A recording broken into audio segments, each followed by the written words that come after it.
Ini dari segi riwayat. Kita punya trauma, entah itu fiktif, entah nyata, entah apalah. Kita punya trauma kasus Siti Jenar. Orang yang mendalami la ilaha illallah secara intensif, ya, entah itu disebut kalimat sodo, bosuluk, boseloko, mbah kono semua. Orang yang memahami la ilaha illallah secara intensif, itu pasti menuju ilmu hakikat. Dan menuju ilmu hakikat pasti ngalami hakikat yang khoyali. Ini ruang nonton ini. Hakikat yang nopo? Khoyali. Dan hakikat yang khoyali ini mulai menipu. Ya, kalau sudah begitu ruwet. Misalnya ngeten ya. Ketika kula maca nggih diskusi ini utai perdebatannya kali jago mbek Siti Jenar. Saat itu ada Sunan Bonang juga. Kamu sujud pakai apa kali jaga? Ya pakai jasad. Dari Siti Jenar. Daging kamu itu hanya onggokan daging. Nanti itu jadi bangkai. Dan setelah jadi bangkai itu habis. Kamu nanti ditulis Tuhan tidak termasuk yang sujud. Kebuat yang mbok sujud itu bentek. Mikir kan juga. Rugi ke sujud mbek bathuk mbek tangan. Jasad tem sampean ku entek. Ora ana sing crita kowe nak sujud mergo jasad itu mau sampean dadi bang. Lah nek ngono sujud ning hakikat ora usah bathuk, ora usah tangan, ora usah sikil, yo rohem iku lho kon sujud mbek pangeran. Nek sujud mbek fisik ku rugi wong fisik sampean. Mikir kali. Wong bolak-balik kali Joko mantan wali preman terus jadi debat pusing. Siti Jenar tahu belajar tasawuf ning Irak. Sing jelas sing mulang gak satem ora menangi. Wah, uang ini menjadi perdebatan. Sehingga keyakinannya kayak Siti Jenar, la ilaha illallah itu ya wahdatul wujud itu innalillahi wa inna ilaihi. Selama ini kalau orang syariat misalnya, orang syariat itu kalau ada orang mati, misalnya Kak Ruhin mati, ini aku kan muni innalillahi wa inna ilaihi raji'un, saiki Ruhin wis mati. Mati itu balik ning pengen. Itu cara wong hakikat kan salah besar. Orang mati itu tidak ada. Cara ilmu hakikat dan orang mati itu tidak ada. Roh ini tersiksa di alam fisik. Jadi ruh-ruh ini tersiksa di alam fisik. Karena ketemu ning jasate ruh. Tersiksa dulu. Aku rewa mangane kudu kerja piring Jepang tersiksa roh. Asal roti memang tersiksa. Misalnya kiai mangane dadak kudu pidato 2 jam bareng tersiksa. Roh kenapa? Tersiksa. Mergo roh ora buta mangan, ora buta ngombe, tapi gara-gara melok fisik. Paham ya? Lho ini tenang ilmu ketawarai ya bener. Lah kula boten. Sampeyan betul lho guru waras maksudnya nggih. Artinya waras secara akademik karena ada referensi, ada marojek nggih. Waras secara hakikat. Kula niku umpama rasake sampeyan wis ilmu hakikat. Artinya saya juga ngalami ilmu hakikat. Lan ketika sing aran hikam wong ora tau muka safar ora jadi ulama. Entah sekian detik ulama itu harus pernah muka safar. Biar merasakan ilmu nopo aja. Tapi ilmu hakikat itu bisa dilogika kan sebelum sampai secara musyahadah. Paling enggak bisa sampai secara logika. Manusia itu mulai Nabi Adam sampai sekarang itu kan punya roh dan roh itu tidak makhluk. Dia roh itu tidak makhluk. Ketika roh itu diletakkan di jasad dia itu tersiksa. Karena ketika dia ke jasad fisik namanya mengalami keterpisahan dengan yang abadi. Dia ini ning jasad fisik tersiksa. Karena dia harus di alam yang kasat mata, alam mulki. Tersiksa. Ketika dia tersiksa, melok ruhin, akhirnya dia mangane kangelan, akhirnya lesu mangan. Padahal roh gak butuh mangan, perlu dicatat roh gak butuh. Ya ora butuh gunung kidul barang, kan roh ora butuh rabi. Paham kan? Ya ora butuh putus cinta, ora butuh pegatan, ora butuh macam-macam. Paham? Tapi karena dia nemplek jasad sing butuh mangan, butuh rabi, butuh wedoan macam-macam. Akhirnya roh tersiksa. Suatu saat kalau roh ini dalam bahasa manusia mati, ini dalam bahasa manusia mati. Ini hakikatnya roh itu tidak mati, dia kembali ke habitatnya. Ini disebut innalillah. Kita ini dari awal ya dengan Allah. Wa inna ilaihi juga kemudian nanti kita pasti kembali ke Allah. Dan itu diyakini betul oleh orang wahdatul wujud. Jadi kalau roh mati itu ya tidak ada mati. Roh sekarang itu kembali karena sudah lama mengalami keterpisahan mergo melok fisik-fisik dari ono kerja dasinan, ono nggo proposal ruwet roh melok.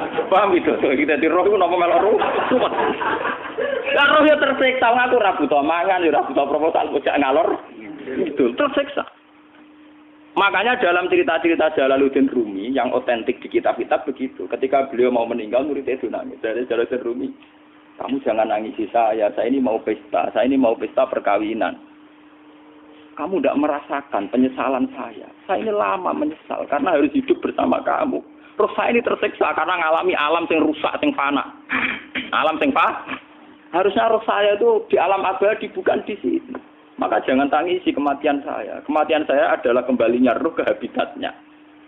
Semenjak itu kematian dianggap malam perkawinan. Karena roh kembali.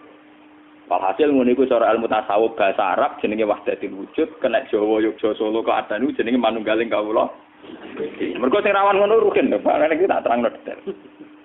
Jadi batuk mesti iki buku sujud kan. Iku sampeyan ilang. Dadi seksine ora ono cara teorine sinten Siti? Rugi kowe.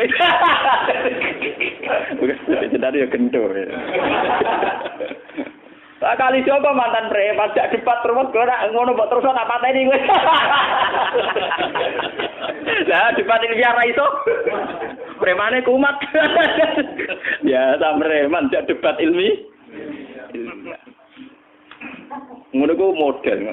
Kali Joko yo ora salah. Dise Sayyidina Umar nggih ngoten. Umar sahabat top. Saya jak debat atau milih patenane ya Rasulullah.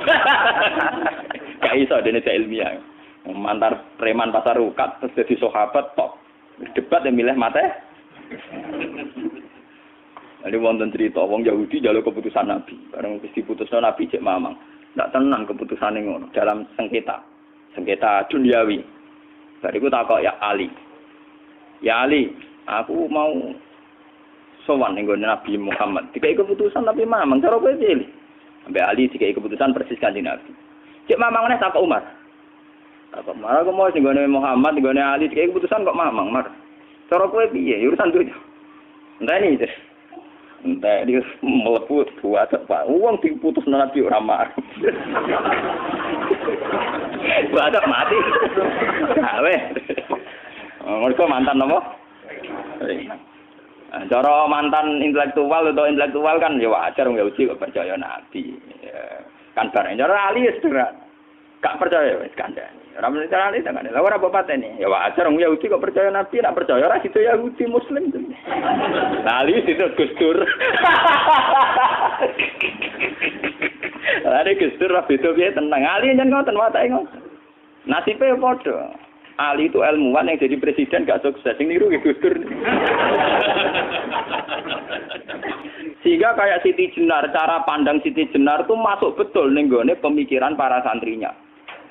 Kados Ki Ageng Pengging siapa masuk betul karena masuk akal. Cara mereka apa? Betapa ndak ada artinya fisik ini. Nah, kalau semua fisik ini ndak ada artinya, kemudian yang ada artinya itu roh, perjalanan apa?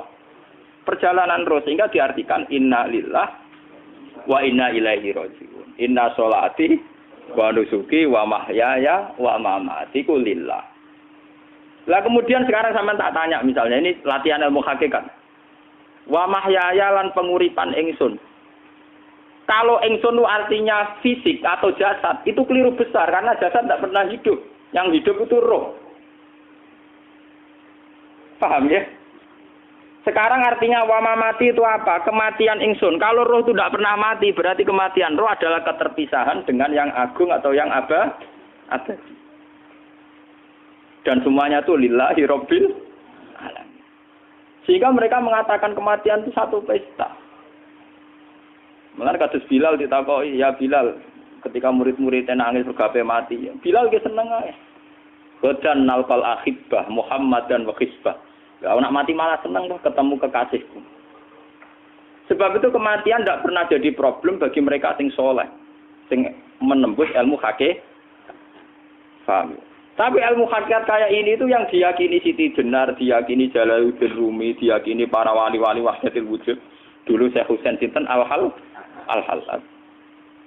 Itu kemudian melahirkan prahara syariat. Prahara apa? Syariat. Sebab itu Wali Songo, oke Siti Jenar benar dalam filosofinya, tapi harus dibunuh karena menjadi prahara syariat. Nggih kula bolak-balik, contoh paling gampang wit pisang. Wong nak mangan gedang kulitnya tetap dibuang. Tapi umpama gedang dari awal ora usah kulit, ra sido dadi gedang. Paham nggih? Meskipun kon ape dipangan ya dibuang. Tapi kita tidak bisa membayangkan pisang dari awal tanpa nopo. Mbah kekeringan, mbah bosok, mbah ra sida dadi nopo? Pisang. Terus pentingnya syariat lagi begini. Malah penting ngaji wali-wali syariat yang pinter kados Sunan Kudus, kados Sunan Bonang. Andai kan tidak ada syariat itu dunia pun mesti rusak. Contoh paling gampang masalah pornografi, porno aksi. Jadi jenengan aja omongi ngono ibu ngakak-ngakak deh. Dari pangeran wis pirsa, kowe nek klambi pangeran ora tentu ora ya ora usah klambenan. Wong ora ana gunane. Kalau yang paling penting tu nazarullah, kenapa kowe klambenan barang? Wong kowe klambenan ora pangeran tetep pirsa. Nyatane si jenar nak mulang nggih coba klambenan lah intine napa? Dinya ada nabi Sunan Bonang. Nak kowe percaya kabeh nazarullah ora usah napa? Klambenan. Tetapi teori rasa kelambenan itu dinggo tenan. Mulane nek pas do wiridan aliran sesat ciri utama. Kira kelambenan tenan. Lah ruwet to. Lho iki tenan iki cerita. Iki pentingnya ngaji nggih. Ben sampean ngerti variasi riwayat, kemudian kita orang syariat harus kayak apa, kemudian kenapa menjadi aliran wahdatil wujud. Kita ini kan orang syariat. Memang kelemahan wong syariat itu akeh kok sampean-sampean siji mesti ra kramat. Modele ora ada duwe ya bingung, ruwet. Urip wong syariat lho napa? Dineng bojo wedi, dineng tangga wedi, pengaruhe menurun. Pancen orang syariat itu banyak kriminal tauhidnya itu memang jelas. Mulane kiai-kiai fikih nek ketemu kiai-kiai sing setengah jadah wedi mergo iso nebak atine. Ndekne meriang langsung. Sing kiai ora tau salat keramat padahal ngambungan wong. Sing dina salat 4 waktu kok ora tau keramat. Wong ape buah utang tanggane iku keramat apane? Sing kono ngawur-ngawur sowan pirang meriang oleh wong syariat ngadepi wong hakikat napa? Mulane jogeman iki dadi wong syariat sing ngene iku bahaya. Nah kula mboten ngarah. Sampai dadi wong syariat sing ra rahmat. Bahaya sekali itu bagi perjalanan agama. Kula sering ketemu kiai-kiai sing terkenal keramat, terkenal keramat di Juwaduk tiang-tiang hakikat. Ditantang kanca-kanca kula wani, nak tantang aku tetep ra wani kok. Mikir deh. Karena orang yang sama-sama ke jalur hakikat tetap punya alamat, tetap wonten simahum fi wujuhi min atsari sujud. Cara pandangnya mesti sama. Kalau nanti ketemu murid, ya artinya yang ikut aliran Siti Jenar, dia ada sholat, ada apa, hidup di satu tempat gitu. Padahal dia bisa baca ihya. Dulu pernah mondok di Mekah, pernah di Irak. Itu ya meresahkan para kiai. Kemudian sebagian mereka minta saya suruh ketemu. Ya walhasil kalau ketemu. Ketemu pertama gitu. Jenengan Gus Ba, tapi zaman roh jenengku tetep rata arani muka sapa. Nggih biasa mawon. Kula ora usah kenal jenengan nggih kenal. Dadi nggih kula biasa mawon. Lah niku pernah ngajar ajaran ning.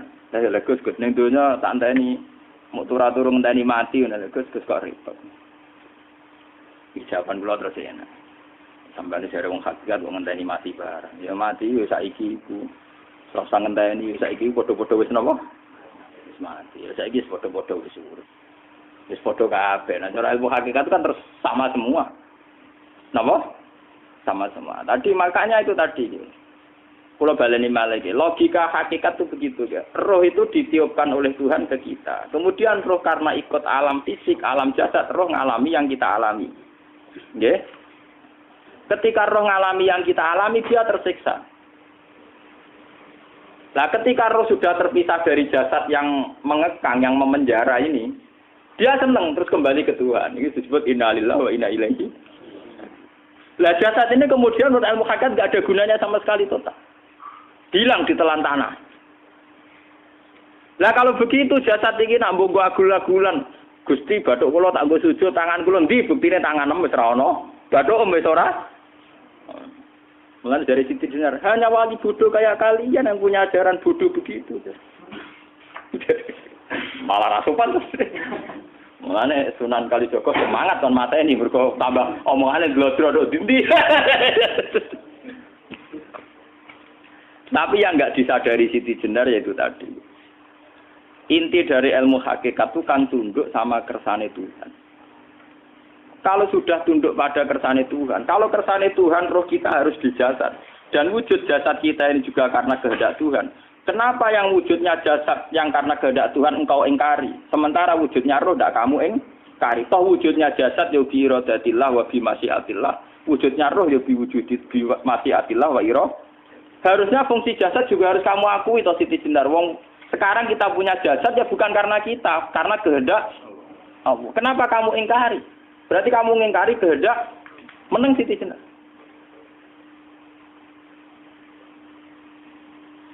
Makanya hakikat yang pertama saya itu pasti khayal. Lah Siti Jenar itu hakikatnya baru yang sampai khayal itu.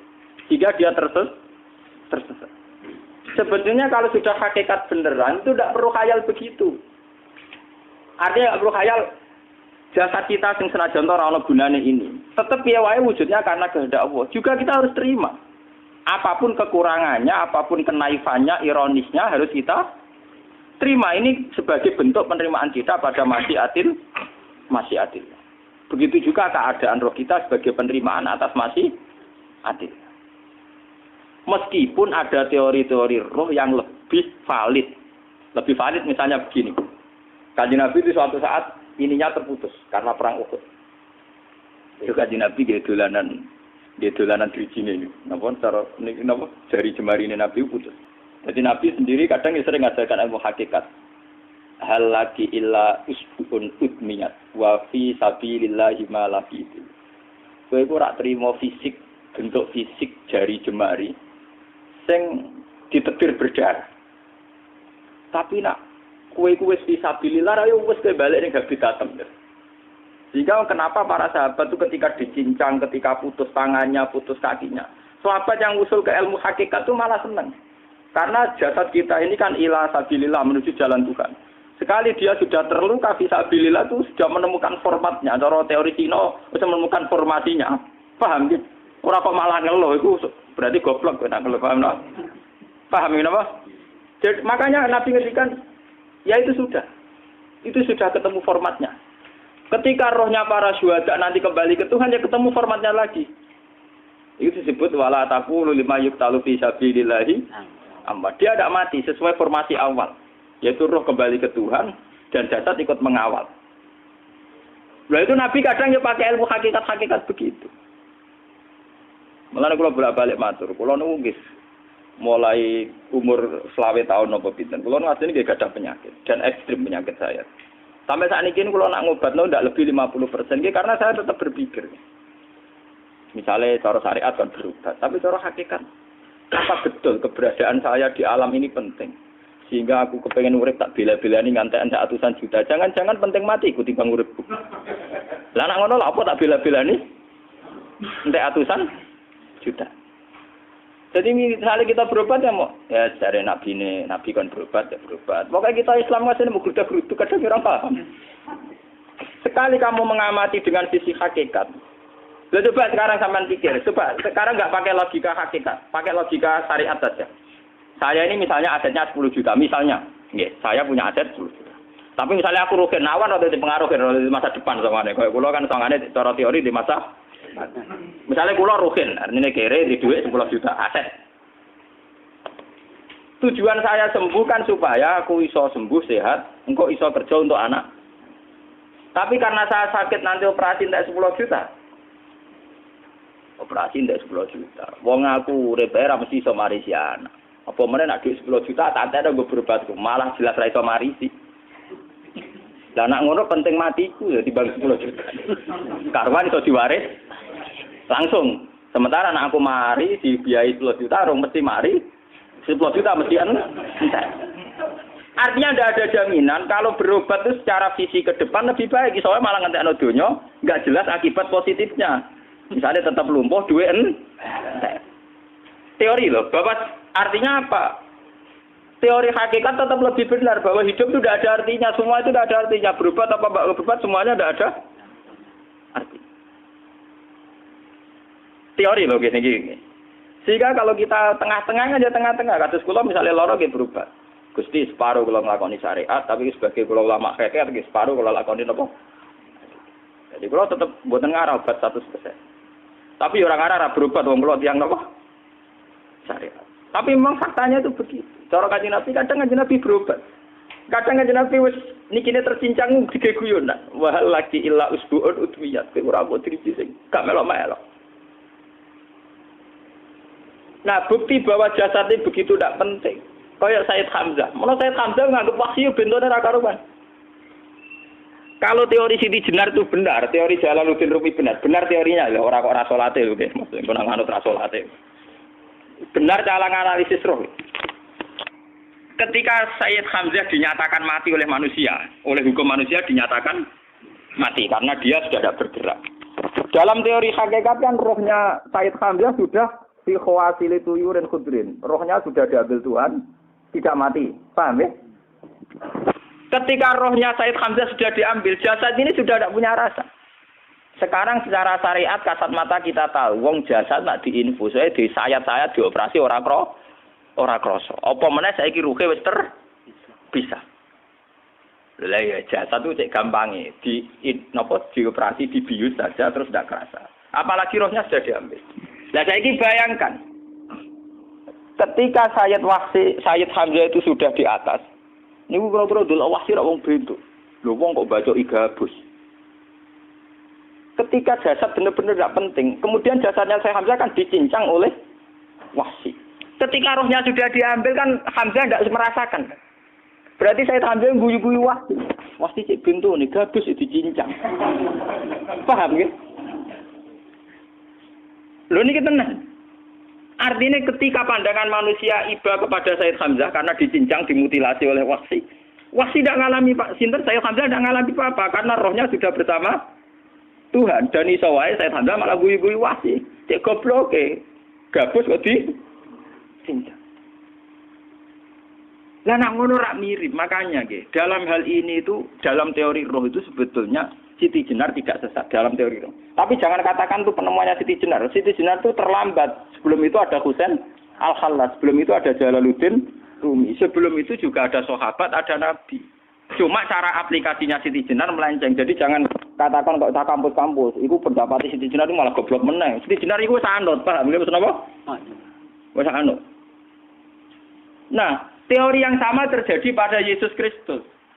Ketika Yesus misalnya secara lahir dicincang, dimutilasi, diapakan oleh orang Yahudi.